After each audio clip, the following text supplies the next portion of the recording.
Hello students. तो पिछले video में हमने देखा था कि धारामापी किसे कहते हैं और उसकी संरचना क्या होती है, सिद्धांत और कार्यविधि के बारे में हमने अच्छी तरीके से अध्ययन किया था। आज हम ये देखते हैं कि धारामापी में जो कुंडली होती है वो अत्यधिक धारा के कारण जल सकती है, अथवा धारामापी में एक संकेतक लगा होता है, एक विक्षेपण लगा होता है, वो भी टकरा करके टूट सकता है ना।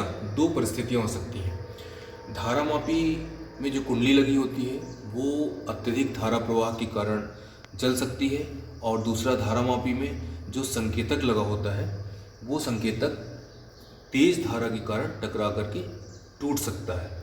तो इन दोनों जो है समस्याओं या संभावित खतरों को देखते हुए धारामापी की कुंडली के साथ समांतर क्रम में एक अल्प प्रतिरोध का तार जोड़ दिया जाता है, जिससे संट कहते हैं, है ना। यहाँ आज का क्वेश्चन है कि संट क्या है, इसका सिद्धांत समझाइए। तो पहले हम यहाँ पे एक डायग्राम बनाते हैं। डायग्राम इस तरीके से होगा कि जैसे एक वायर है, इस वायर में हमने यहाँ पे लगा दिया धारामापी, गैल्वेनोमीटर यहाँ पे जोड़ दिया है, यहाँ पे धारामापी, है ना, इस तरीके से जोड़ दिया। यहाँ पे धारामापी जुड़ी है। अब जो है इस धारामापी के पैरेलल समांतर क्रम में जो है, इस धारामापी के समांतर क्रम में पैरेलल जो है हम एक अल्प प्रतिरोध का तार, या मतलब एक अल्प प्रतिरोध यहाँ पर जोड़ देंगे। इस तरीके से धारामापी के साथ एक अल्प प्रतिरोध जोड़ दिया, तो जो मुख्य धारा आई है ना, आई अगर मान लीजिए यहाँ से प्रवाहित हुई तो यहाँ पर वो दो भागों में बढ़ जाएगी।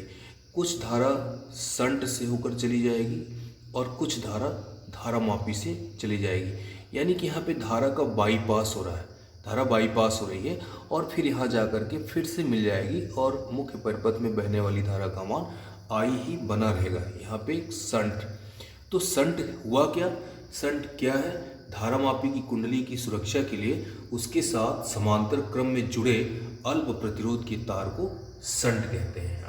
यहाँ पे संट ये हो गया। धारामापी की कुंडली के से समांतर क्रम में जुड़े अल्प प्रतिरोध के तार को संट कहते हैं। अब संट का सिद्धांत क्या है? सिद्धांत का मतलब हम ये बताने का प्रयास करेंगे कि यहाँ पे जो संट जोड़ा जा रहा है उसकी वैल्यू कितनी है, उसका मान कितना है। लास्ट में हमको उसका मान ही कैलकुलेट करना है, और वही संट का सिद्धांत होगा। तो चलिए संट का सिद्धांत देखते हैं।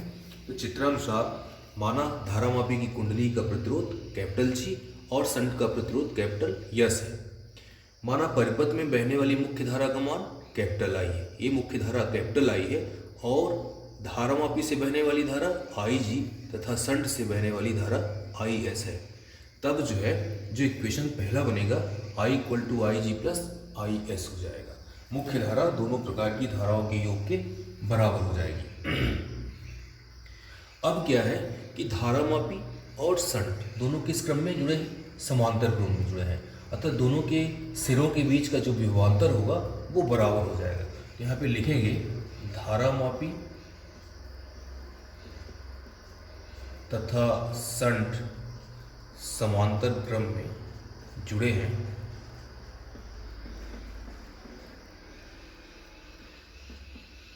समांतर क्रम में जुड़े हैं, अतः धारामापी के सिरों के बीच विभवांतर, धारामापी के सिरों के बीच विभवांतर बराबर संट के सिरों के बीच विभवांतर, संट के सिरों के बीच विभवांतर।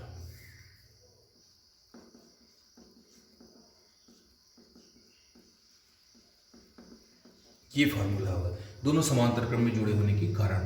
तो इसका जो धारामापी के सिरों के बीच के विभवांतर भी बराबर, चूंकि ओम के नियम से भी इक्वल टू क्या होता है आई आर। तो यहाँ पे आई जी धारा है और इसका प्रतिरोध जी है, तो आई आर के स्थान पे आई जी इंटू जी हो जाएगा। जो इक्वेशन बनेगा आई जी इंटू जी, और संट के सिरों पर क्या हो जाएगा आई एस इंटू एस के।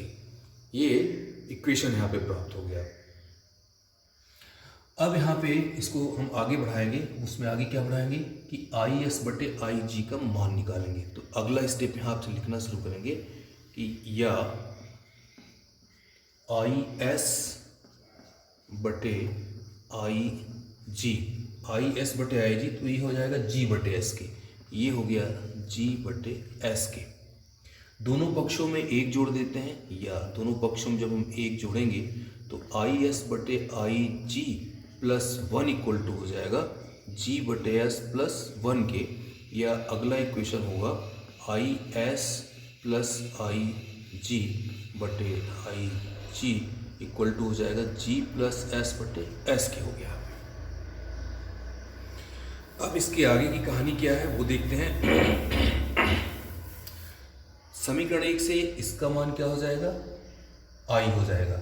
समीकरण 1 से मान रखने पर आप लिखेंगे समीकरण 1 से मान रखने पर, तो समीकरण 1 से जब मान रखेंगे तो यहाँ पे हो जाएगा आई बटे I G equal to G plus S बटे एस के हो गया। या इसकी सहायता से आई जी बटे, अगर हम इसको उल्टा कर दें, आई जी बटे आई अगर हम कर देते हैं तो ये किसके हो जाएगा, एस अपॉन जी प्लस एस के हो गया। इसको इक्वेशन नंबर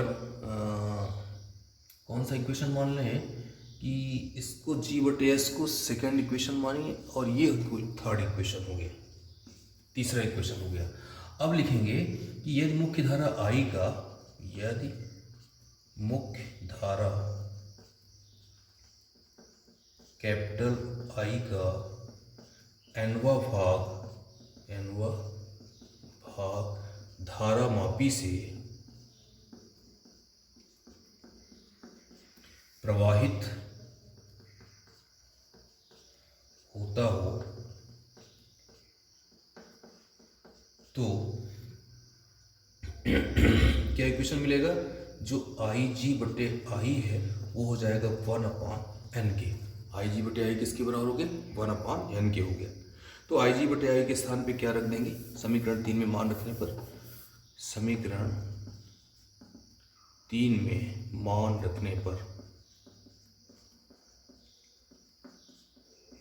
और जब समीकरण 3 में मान रखेंगे तो वो क्या हो जाएगा कि 1 upon N equal to S बटे जी प्लस एस के, या हम इसकी सहायता से मान क्या निकालेंगे, इसका तिर्यक गुणा कर देते हैं। तो ऐसा लिख सकते हैं एन एस बराबर जी प्लस एस के, यस को इधर ले आइए, N S minus S equal to